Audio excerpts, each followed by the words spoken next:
Bicos National High School! Mabuhay! Mabuhay!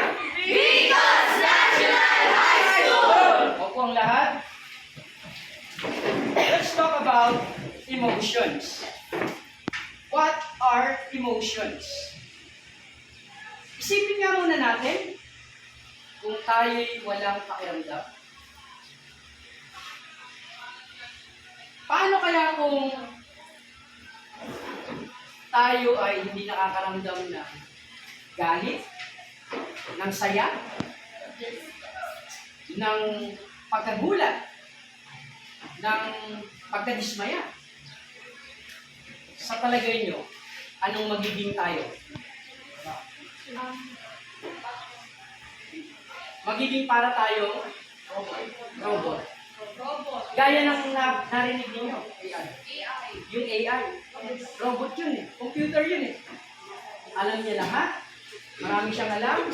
Marami siyang nasasabi. Pero wala siyang nararamdaman.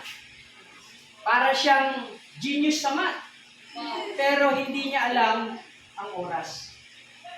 Para siyang isang alam kung paano magmaneho, pero hindi niya alam kung ano ang nararamdaman ng kanyang mga sakay.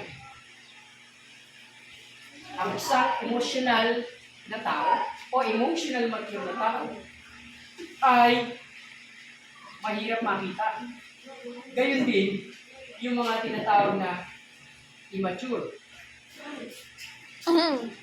Let's talk about emotions and emotional maturity. Let's continue. Let's first define what is emotion. Emotion is a complex psychological phenomenon. Pakibasa na. Everybody. 1, 2, 3, go. Emotion is a complex psychological phenomenon which occurs as animals or people live their lives. It is an intense Feeling that are directed at someone or something. Paano ba nagkakaroon ng emosyon ang tao? Let's talk about that. May tatlong bagay na nangyayari para magkaroon tayo ng emosyon. Una, dapat magkaroon tayo ng pakiramdam.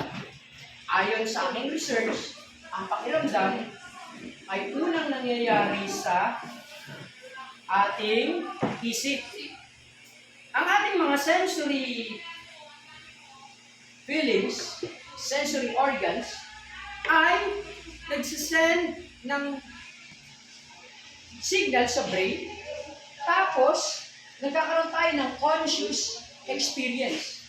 Parang nalalaman natin. Alam natin, matik yun.